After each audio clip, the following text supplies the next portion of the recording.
Sorry for the glitches. Hello, Didn't everyone. hear a word. I'm dying. Thank Okay, you. can you all hear? Can you hear me now? Yes. All right, we're going to proceed. I was talking. We're going to proceed. Hi, I'm Diane Eichelhart, a member of Trinity United Methodist Church. We welcome you to this empowerment session for teens and their families as we address the impact of the coronavirus on our neighborhoods, our families, our congregation, and our community. There's something strange happening in the world.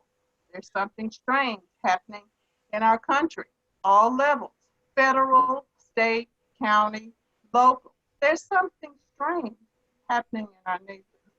So therefore, it affects our families. We felt a need to come together to educate our families, our congregation, and our communities with expert knowledge this evening from panelists that we have from different areas and different agencies that can share with you the impact that this has made on our health and on our total well-being. May is Mental Health Awareness Month, and we wanted to address this, the whole person, mind, body, and spirit. With that in mind, spirit, we know that it's with the faith that we are going to weather this journey so that as we are surviving, we are also thriving. So we welcome you to this town hall event, our virtual town hall event. We're all getting accustomed to that word now, virtual. And we thank you for joining us. And we hope it won't be the last time. And we thank you for our partners. We partnered this evening with BMCR, which Trinity United Methodist Church is a member of, Black Methodist for Church Renewal. We partnered with Houston Society for Change, led by Carl Davis, who will also welcome you. We're partnering with the Harris Center that has a response to COVID-19 community outreach program. You're going to hear more about that later. And also with MO, which stands for the Metropolitan Organization. So welcome. We thank you. We know that you're going to gain a lot of information from this, and we will proceed. Carl? Good evening, everyone. I'm Carl Davis, chair of Houston Society for Change, and I'm proud to partner with TMO, the Black Methodists, and others to address the COVID-19 pandemic that has spread throughout the globe and in the United States in recent weeks. As leaders, we must ensure every family in underserved community is given the best care regardless of their zip code. The pandemic has exposed the fragile state of our healthcare system, specifically in underserved community. This pandemic can impact the underserved community more than others due to their financial and health disparities. Their lack of health insurance, accessibility to community health facilities, and feelings of isolation may compound their existing inequities. The lack of action to address these vulnerable populations will make it nearly impossible to control the spread of COVID-19. During this time, not only is it going to take personal commitment to beat the virus, but the use of technology as well. Technology can play a vital and active role by tracking virus statistics, helping discover where the testing gaps are located, inventory resources, and identifying where telehealth is more needed during the shelter in place. As change makers, Houston Society for Change is proud to support other organizations in fighting COVID-19 on the front line for our underserved communities that are suffering. Thank you. Look forward to the partnership. Thank you, Carl. Okay, we're going to proceed with our panelists. We have 5 of them here. Our first panelist is Dr. Janine Daly Garn. She's an infectious disease doctor, and she's going to talk about and explain what is the coronavirus and the importance of us following the advised protocol. We will have next, we will hear from Dana Sobers-Ben. She's a part of the Harris Center. She's a CCP manager. She's overseeing the grant that is a response to the COVID-19. And she's going to be creating community outreach programs for our community. And she's partnering with faith-based institutions such as Trinity. So we welcome her. The next panelist is Erica Figueroa. She is a licensed social worker. She is a social worker manager at the Texas Children's Hospital. Welcome her. Next, we have Dr. Rodica Damian. She's an assistant professor at the University of Houston in social psychotherapy. And we welcome her. She'll be talking about transitioning into our new norm. And last, but definitely not least, is one of our faithful partners with the Faith Health Collaborative, Dr. Willie M. Bully, a counseling psychologist here in Houston over the IPS Psychological Services. So we will proceed with them in order, and they have slides that go along with their presentation. I'm sure you're going to enjoy each of them has to say. Hi, I'm Dr. Janine Daly-Garnes. I'm an infectious diseases doctor here in Houston, and I was asked to give us a little introduction to COVID-19. We can go to the next slide, please.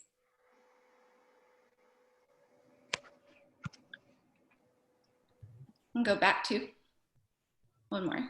So what is COVID-19? So it's actually short for coronavirus disease 2019. And the disease is caused by the SARS coronavirus 2. The SARS coronavirus 2 virus, which stands for severe acute respiratory syndrome. Next slide, please. So the question is, why is this so contagious? So I'm sure you've heard people talk about respiratory droplets. So what are respiratory droplets? Basically, these are small droplets that contain spit, saliva, mucus, and we put these droplets out every time we talk, we sneeze, we cough. Basically, we're constantly putting them out, usually in small amounts, but when we cough or sneeze, as you can see in the picture, it can actually be quite a bit. And the virus can live in these droplets. And the other thing about these droplets is that they're the perfect size that if someone is within close contact with you, within 6 feet, that they can actually inhale your droplets and the virus can get directly into their respiratory system and start an infection in a new person. And so that's the big talk about the 6 feet and respiratory droplets. Now, the other thing that we think may contribute, although today there's new news saying that maybe this is less of a contributor than we've been thinking, is surfaces. So this virus is also what we call a hardy virus. And that means that if you're sitting at a table somewhere and you cough or sneeze on the table, and say you get up and leave, and then somebody else comes by hours or days later, and they touch that table and then they touch their face, then they can actually get the virus. The virus can still be contagious at that point. Now, the other thing you may have heard people talk about is asymptomatic transmission. And so this is something that makes this virus a little different than some of our other viruses, because people who have it can actually pass it to other people and they never know that they're sick. And that's one of the biggest issues in trying to control this virus. If we can have the next slide.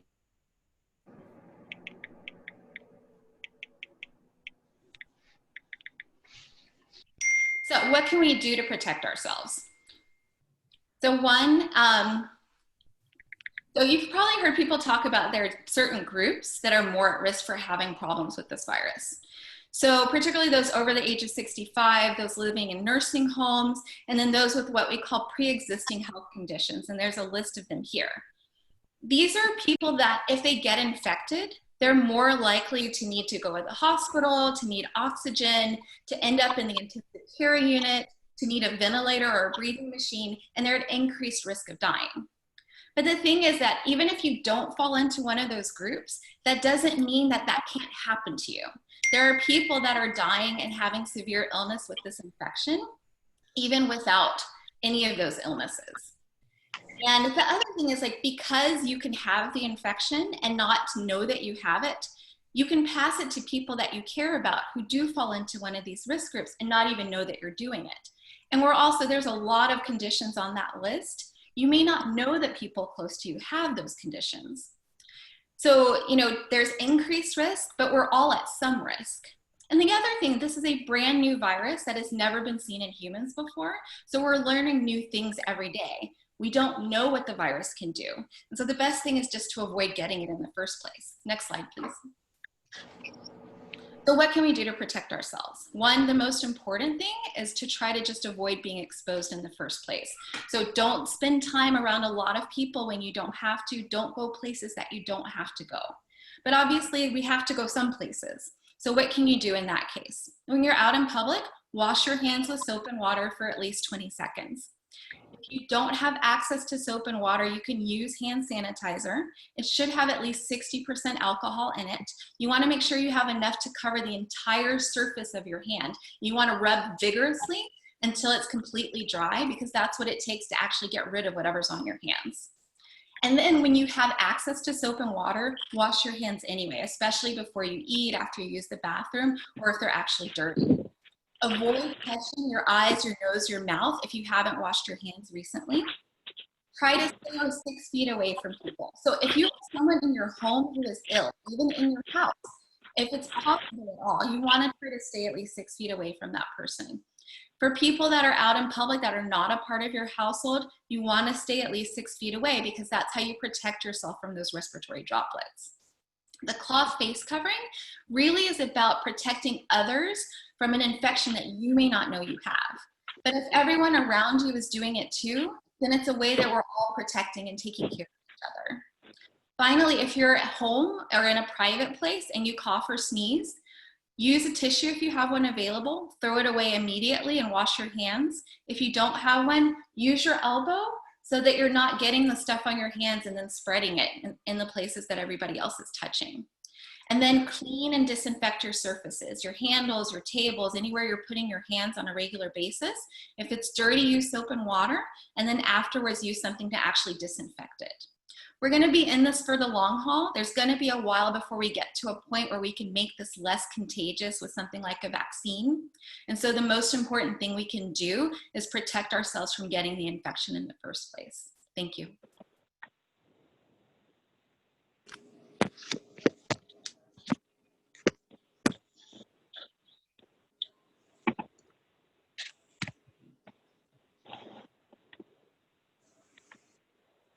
Hello, I'm Dana Sobersbin with the Harris Center, and I'm going to talk a little bit about our crisis counseling program that we have just initiated about 2 weeks ago in response to COVID-19.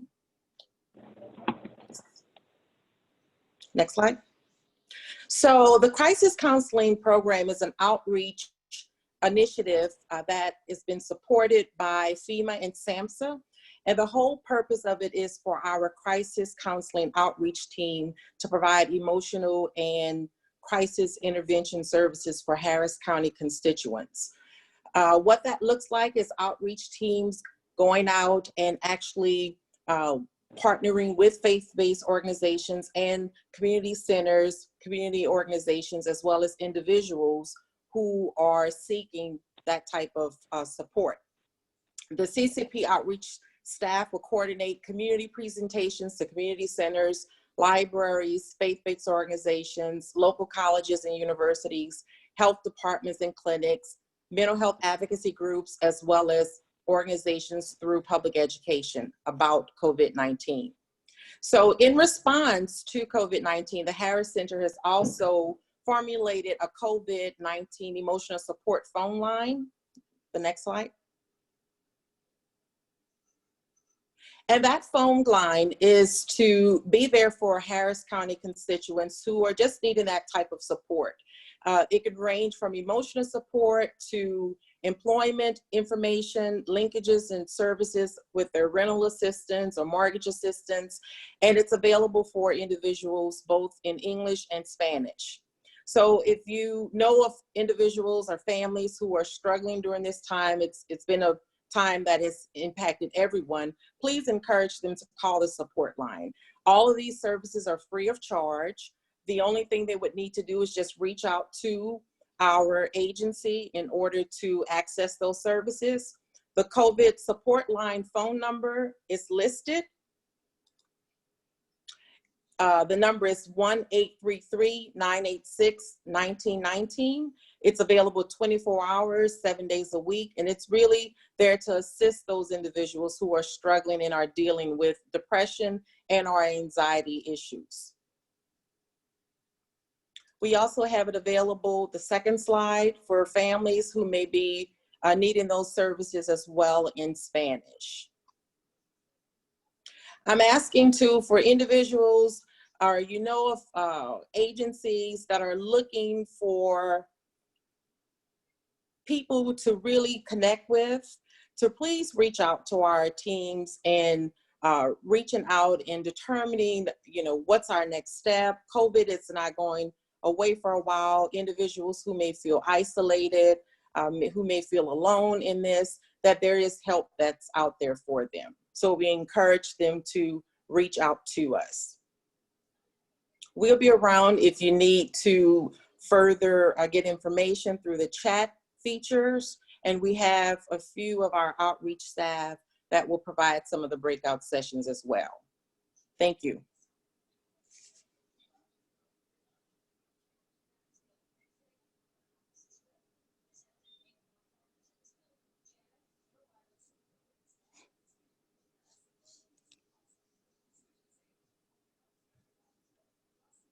Good evening, everyone. My name is Erica Figueroa, and today I will be talking to you about ways that we can cope with the new norm.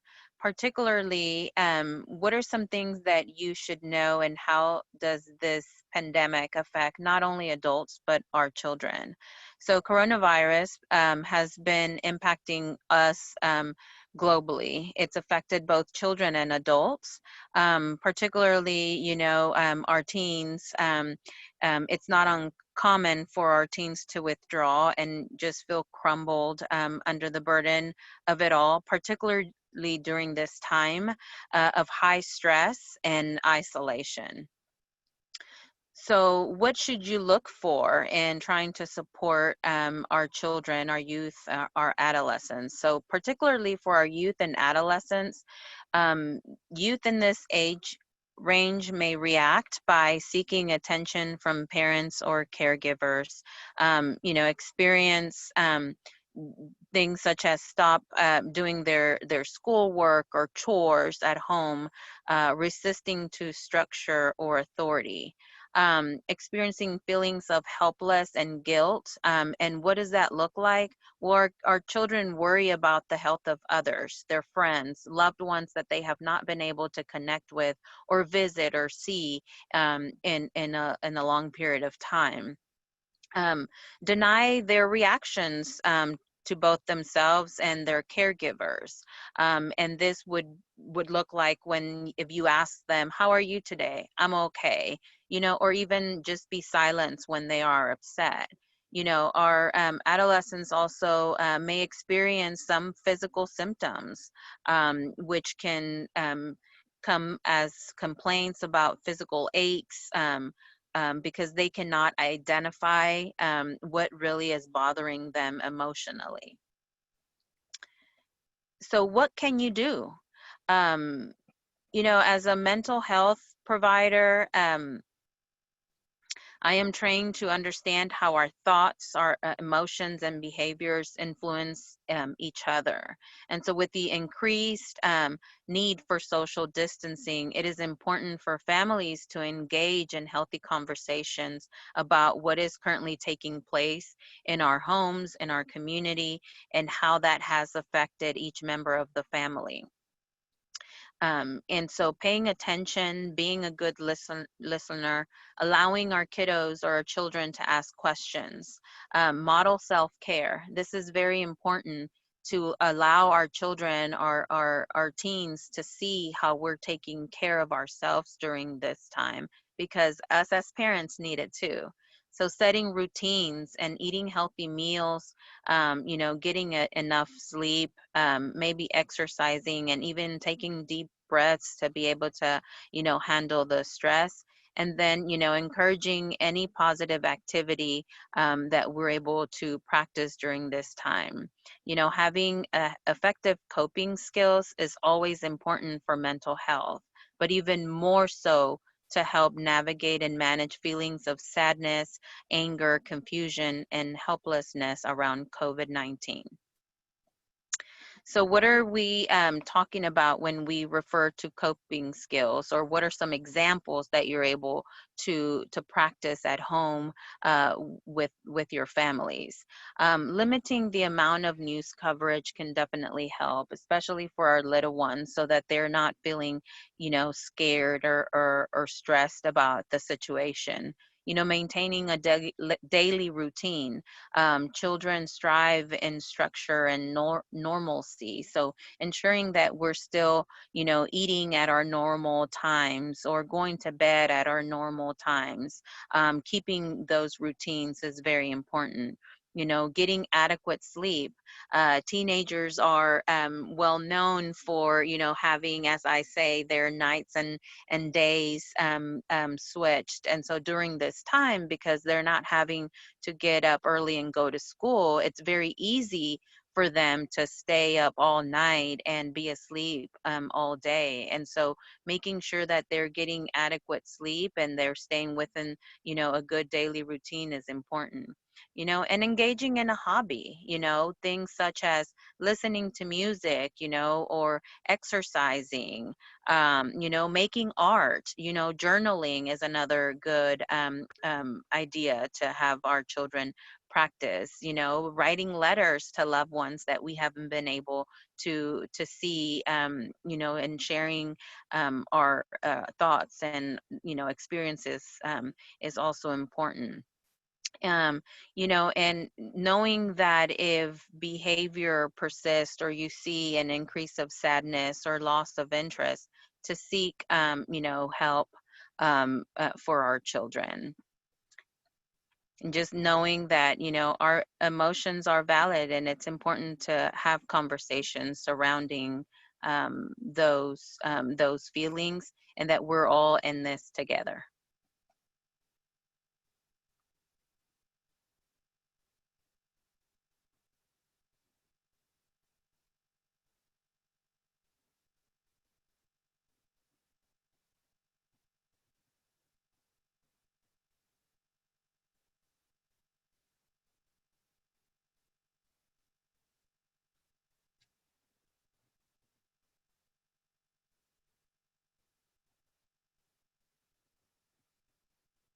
Hello, everyone. I'm very honored to speak to you today. My name is Rodika Damian. I'm a professor of social psychology at the University of Houston, and I was asked to talk today about transitioning to the new norms and adapting to new social behaviors. So one really important coping mechanism that can help us with this is reappraisal. And this is when you reinterpret what's happening, just think of it in a different, more positive way. So for example, instead of calling what we have to do social distancing, we can think of it as physical distancing, because that's really the only thing we're being asked to do, which is stay physically away from other people. But we should still socialize, and we can use technology for this. Phone, Zoom, Skype, FaceTime, Instagram, WhatsApp. I mean, you're all here, so you have access to technology. So it's very important to use this opportunity to be creative and do some problem-focused coping. So if you're missing a friend or missing having dinner with a friend, you can have a virtual dinner via Zoom or something like that. Because social support is extremely important, especially now, and we should keep doing it. So we shouldn't socially distance, we should physically distance.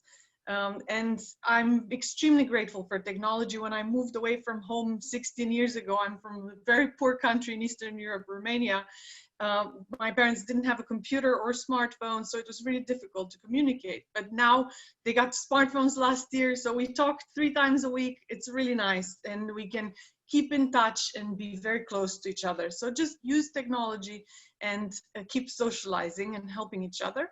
The next important behavior that we have to do is using protective gear like masks and staying at a distance from other people. And especially with masks, and maybe especially for teenagers, maybe they don't seem cool or whatever, but they are important because they help you stay healthy, they help you keep your friends and family healthy, and they help you avoid getting other people sick and potentially causing their death. So it's really like using a mask is a symbol of you being really pro-social. So it's important to reappraise it that way, to think of it as you telling everybody the message that you care about them. When you use a mask, you're doing it because you care about not getting them sick and protecting everybody. So we can go to the next slide now. Thank you.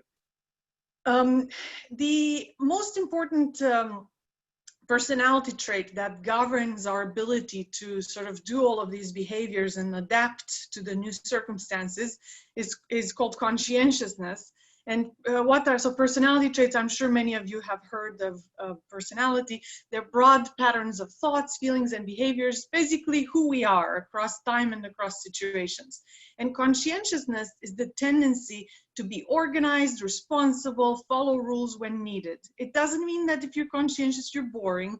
That's actually a different trait. You can be high in openness to experience, which means you're not boring, and also high in conscientiousness and follow rules when needed.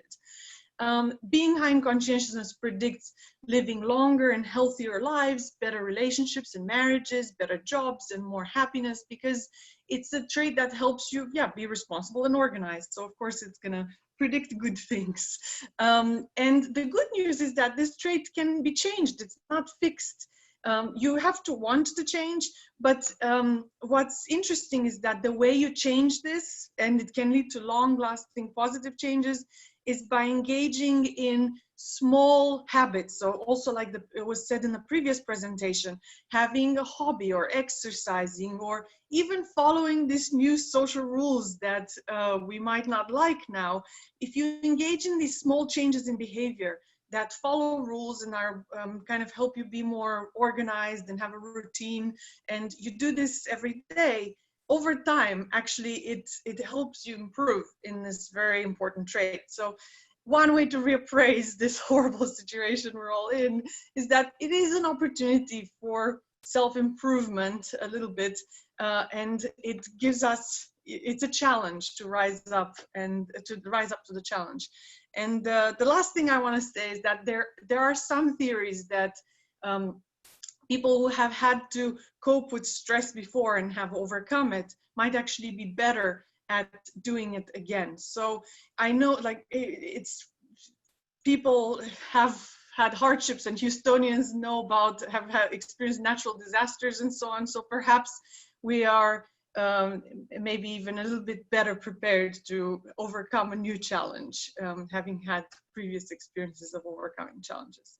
So thank you very much, everyone, for your attention, and good luck to everyone.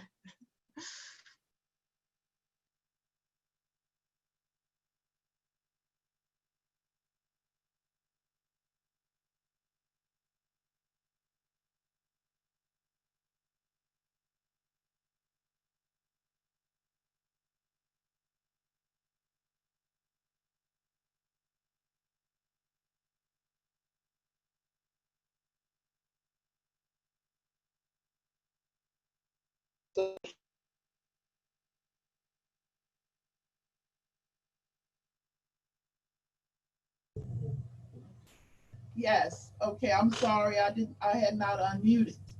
So I want to say thank you for having me today. And I'm Dr. Lewis, and I'm with the Institute for Psychological Services and the Imani Faith Health Initiative. And we work with organizations and faith-based organizations and health agencies here in Houston to not necessarily handle the crises, but to know what to do with the crises and how to refer them. So we look at the training, and we're working on preventing the impact of stress and anxiety as it exacerbates during this period in time and during our life, particularly relationships. And I know that you see in the news that we have a higher rate of spousal abuse, children abuse, death, and it's impacting relationships. So we'll be spending time today looking at that. So one of the things I want to do is to talk about what exactly is stress and trauma and anxiety, because if we could figure out and talk about it in a very plain way, then we could then in our society be able to assess and determine when it has gone far enough and what behaviors to observe so that we'll know our next move or what to do or when to act. So one of the things is we all know about stress. We've all had it, and it happens. I mean, we could just walk outside and a car screeches and all of a sudden we're going to jump or we're going to respond in a different way. So stress then changes if we just think about it. We just become excited, we'll change our behavior, we'll begin to get somewhat worried. But it begins to be a problem because that comes from the outside. So when it is prolonged, and when as parents or teenagers or parents, when we begin to see ourselves becoming worried for a little bit longer, or our hands become wet, or we begin to not know what to do, or it's affecting our thinking or concentration, we can't complete things, then we know that we have something that we've thought about.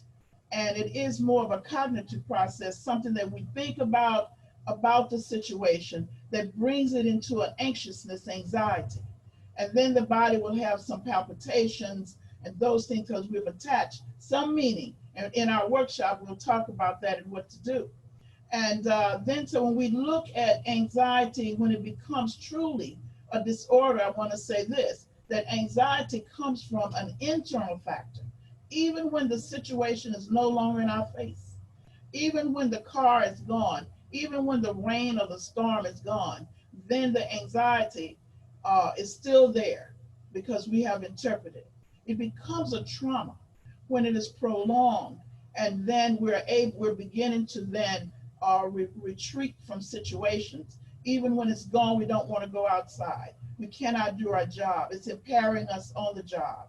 And some people began to develop an ongoing irrational fear because the situation is not there. And when it becomes severe, they call it post-traumatic or any other trauma, the person then begins to relive that situation as if it is that day. So when we look at the crime and when we look at these violent situations, and even in relationships, the arguments, what tends to happen is, and we need to look at that, is that we haven't found a way to reinterpret the opportunity, the situation as an opportunity to deepen the relationship and strengthen the manner in which we respond to that situation. And so this is what we do. We're going to, in the workshop, and we're also going to look at how can we capitalize on this for the health in the community, which has been hit so hard, devastatingly, with the health and the death, and still will be. So this is what I'm excited about the opportunity to do, and we're going to do some activities, and I think it's going to be helpful in the long term. Thank you.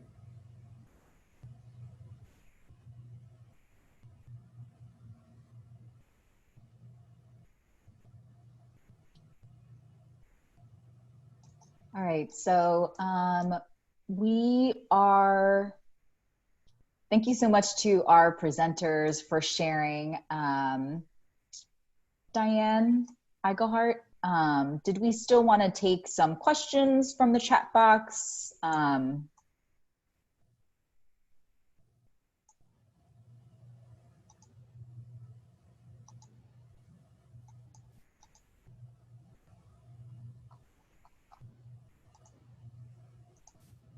Sorry, let me make sure I know we're running a few minutes behind schedule, so I just want to make sure that we're where we need to be. Let me find Diane to see. Diane, can you hear me? Sorry, you were on mute before. No, I wasn't on mute. Can So you Diane, hear me? Yes, Can you hear we can me? hear you. Yes. All right, great. Okay. Any questions you may put in the chat room. If you have any questions, we'll take about 2 if anyone wants to put anything in there.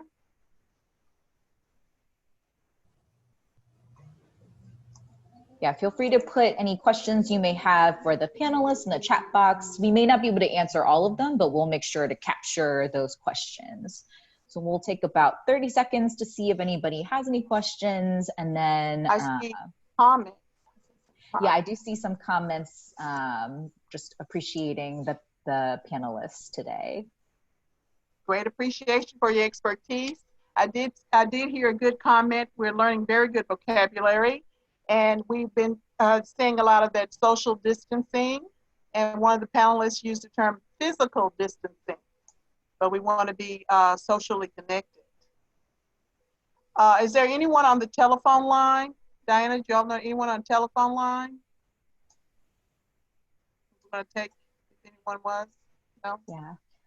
And Pastor Hilda, do you mind backing up just one slide? Thank you so much.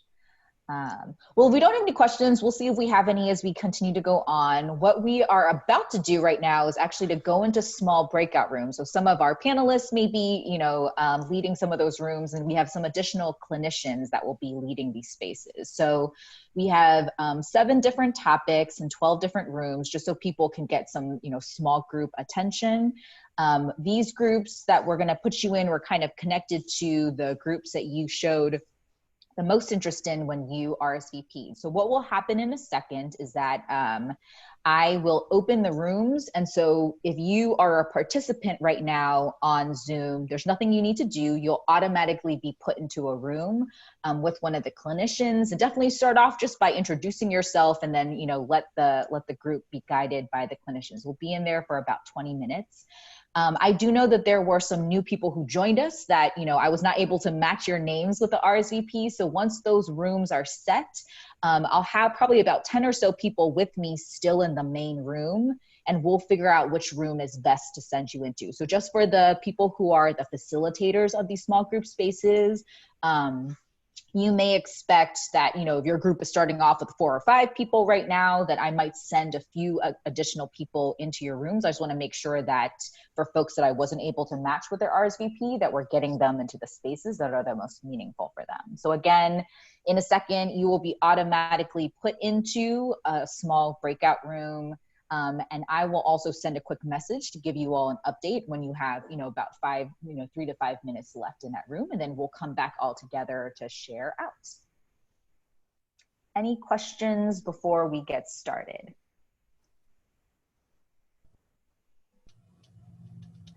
Can you hear me, Diana? I can, yes. Okay, I wanted you to share about our activity with them, their takeaway, the words they're learning, coping skills. Yeah, well, I think some people already started to share some ideas that they got from the panels, which is great. And so at the end of the breakout sessions, we'll again come back and share, what is one big takeaway or a new coping skill that you're hoping to implement moving on to the next few weeks. So again, I will go ahead and open up the rooms. Again, if people are missing some folks in the room, I'm gonna, continue to send a few people there that had just recently joined our time. So I'll go ahead and send you into those small groups right now.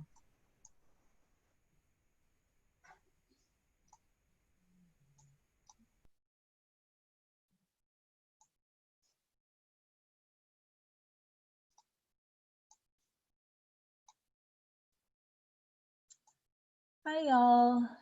For some of you, that might still be in the main room currently.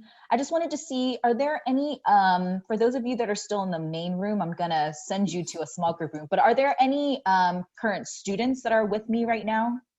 Either students or folks that have just graduated, because I know there's some rooms that are specifically set up for some teens.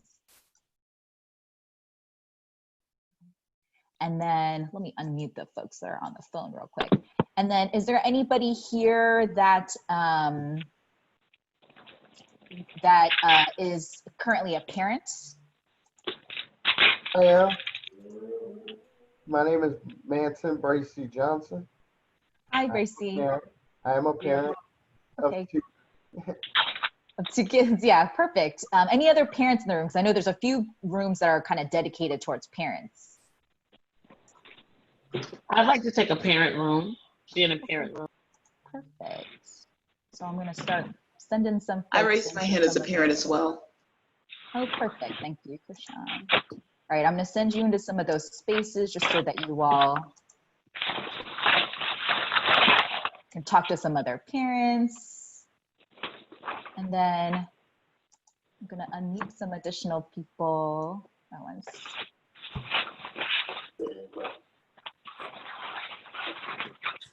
I'd also like a parent room. All right, let's do that. Yes, this is Ray. I'd like the forward faith with high school seniors. Perfect. And this is Aditi. I'd like transitioning from stay at home and still caring for my family. All right.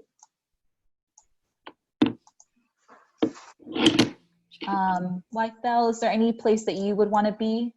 Yeah, sure. I like a parent room. That's fine. Wherever, it's okay. Okay.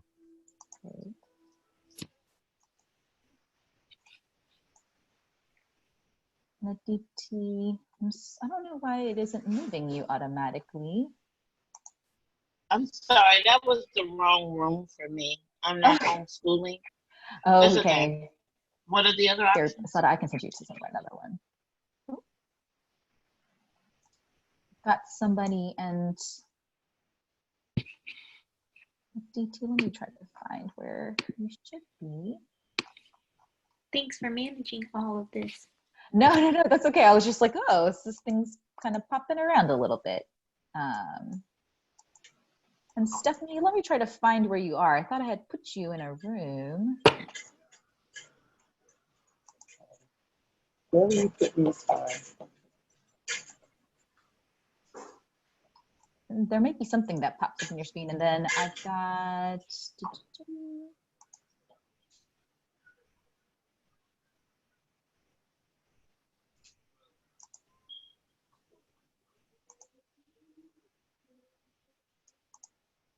And then I've got two other people on the phone. Someone's on the phone at 281-495. That's me, Sandra Thomas. Hi, Sandra, is there a specific room that you would be interested in joining? One with parents, one with kind of like staying connected to people during this time, you know, helping to transition. Okay, perfect. Staying connected to people. And then there's someone else here who's joined, I think, on their phone or computer, just under owner.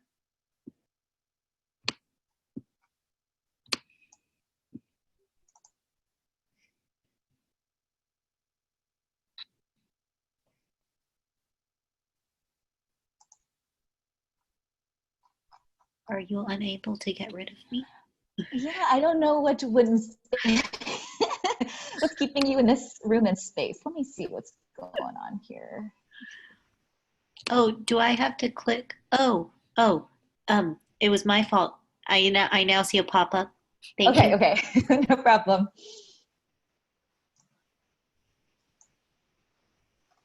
Hi, can you hear me okay? This is Diana.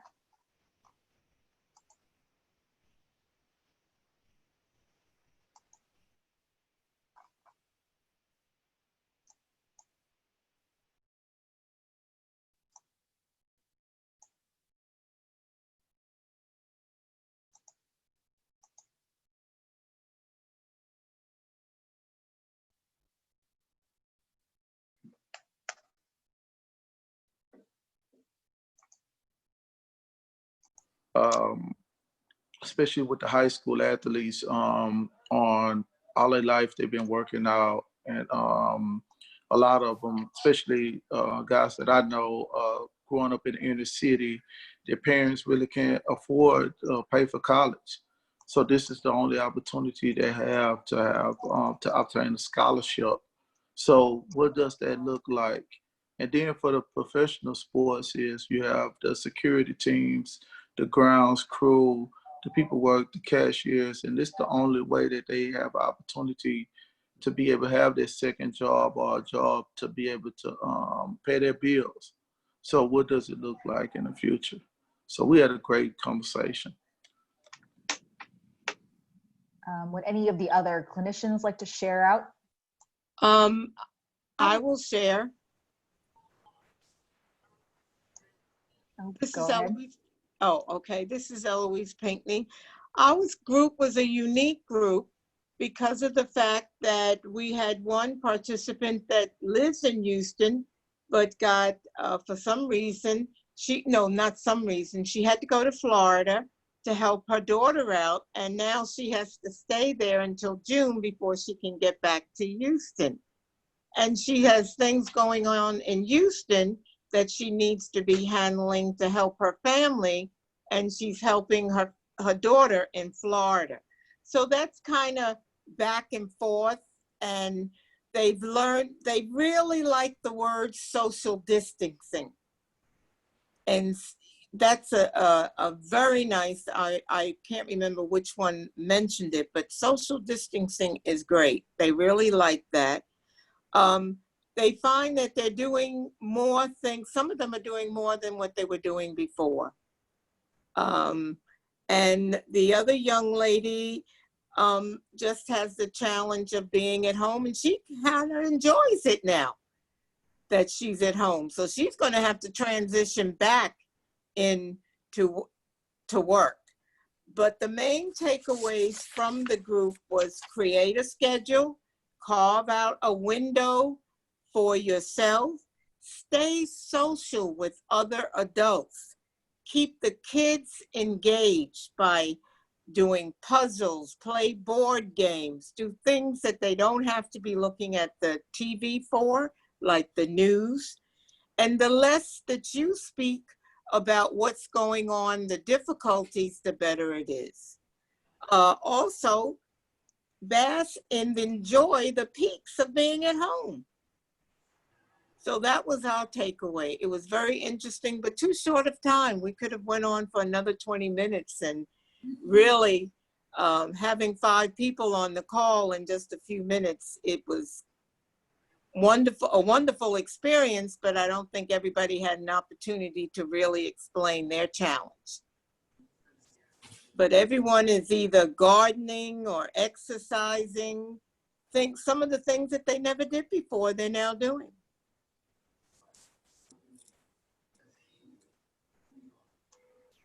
Anyone else want to share out? Okay, I'll share. May I say something? We had an exciting mixture. I loved it. We had, I would say, seniors or older people like myself. We had all of our generations, I call the XYZ generation, covered. And we saw it from different perspectives, and that young people are probably having a lot of more impact with the distancing. And one of the things we looked at is how to maximize the love energy during this time of distancing. And we also re-looked at relationships and how we could use notes and writing and fun things like modeling. We encouraged the brainstorm and encouraged maybe moving away from the games and coming back to board games so that we could engage with each other. So engaging with the family as well as engaging with their friends. And one of the things that I was left with is that teens are really having a problem with how to reconnect with their friends, because this is a developmental period that prioritizes peer relations. So we did talk about a few things that they could do, like modeling during that and sharing their experiences and writing love notes to each other and really pulling and gluing the relationship as opposed to trying to get it back the way it was. Sounds great. High energy. I like that. Are there any of our teens that are on the line that would just want to share, a takeaway that they had before we start to move towards the closing? Yes. So Aisha Anderson with the Harris Center did her session on budgeting your finances in a wake of a lot of people who have lost their jobs, either, being furloughed or completely have lost their jobs. So she gave really good resources on both local, state, and federal levels for individuals where they can seek out some of those services, in addition to just rethinking about how to manage your money during this time, and good strategies, either through family members and or taking a look at your finances and just budgeting a little bit differently. She also recommended and said she was going to share with the group what type of budgeted style you are with managing your money, and that will give you a better insight on, well, now I maybe can't afford this particular luxury item, but, maybe I can budget to do something in lieu of that. So it was a really, really good breakout session and very practical for hopefully everyone who was in there. And I know that we had a few, high school students or middle school students that were on our call. Would any of you like to share out anything that you're, walking away with for tonight?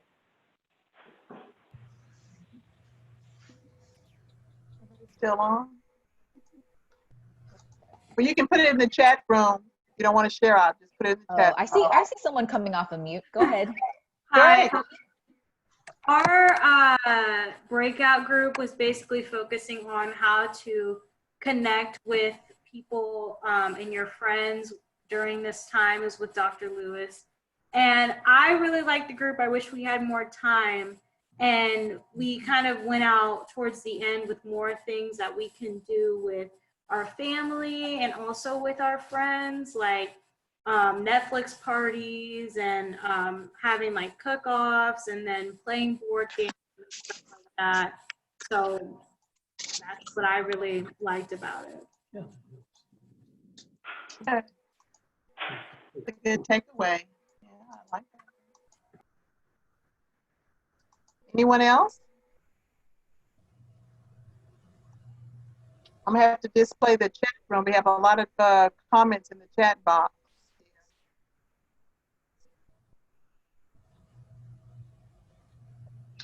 I think, our conversation made me think about that.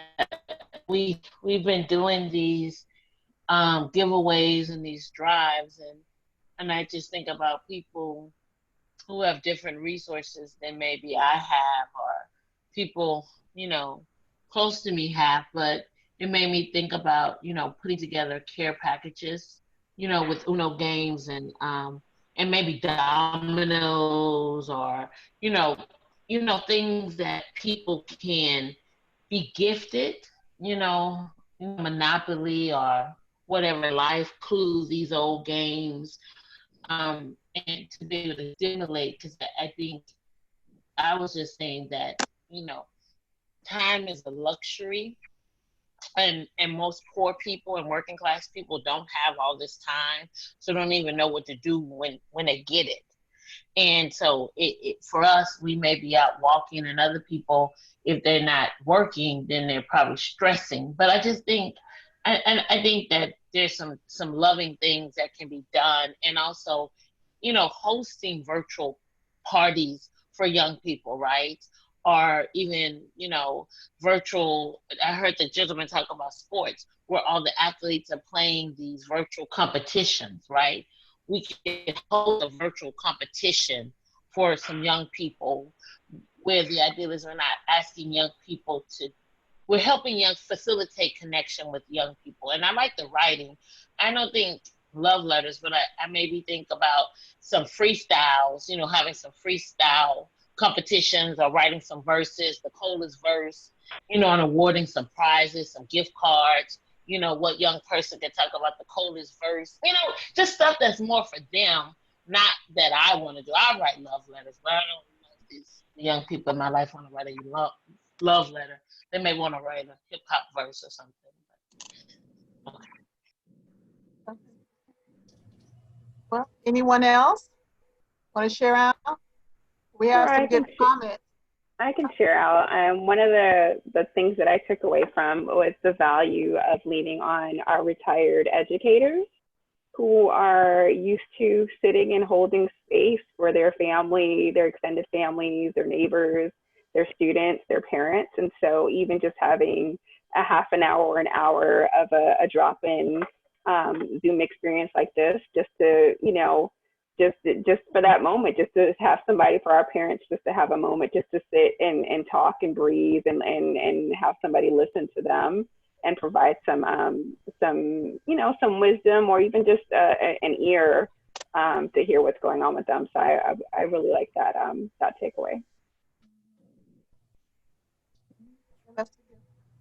Have some the self-care part, have to have opportunities self-care, then help others have the opportunity to have self-care and, you know, do for others so that they can thrive as well. Oh, anyone else? Do we unmute ourselves? Yes. I mean, are you muted? Okay. I just unmuted myself, but I was trying to follow protocol. Okay. Yes, you have something to say, to share? Hello, my name is Tashonda Joyner, and I am an educator as well. I'm a counselor, and I have a nonprofit called Step Today. And I work with a group of girls through a mentoring program. And really earlier on, when all of this first started, I was bummed because I had started my program, and we do exactly this. We talk about social, emotional, physical, financial, and spiritual awareness. And when I'm running a program right now, because I had to move to Zoom, we were actually finishing up our program right before spring break, and you guys know we were off. I'm an A-leaf, but now we're hosting our classes on Zoom on Tuesdays at 5:30, and we talk about exactly what you guys talked about on this evening. So this is very beneficial. Thank you guys very much for hosting this. I wish there was some kind of way I can connect with the youth, you know, like how to get the word out there, because I'm on Facebook and I'm putting it out there, and I know the kids that I was working with, they Zoom on, but I know it's so much that we can be doing. My granddaughter is here with me, and she Zooms on. She's 11, but we're keeping her away from all the media and all of that, because her biggest deal is doing her work, because the kids are sleeping till like 12, and then fatigue, and then they are not, their schedules are thrown off, so their bodies are off of whack. And so adjusting to that, and then the threat of you didn't do any of your work, so now you have to go to summer school. And so now I have to hear my mom fuss at me because the teachers are basically piling on work. Because they're physically with the students, they're compensating by giving more, but it's not really helping them. It's stressing them out. So yeah.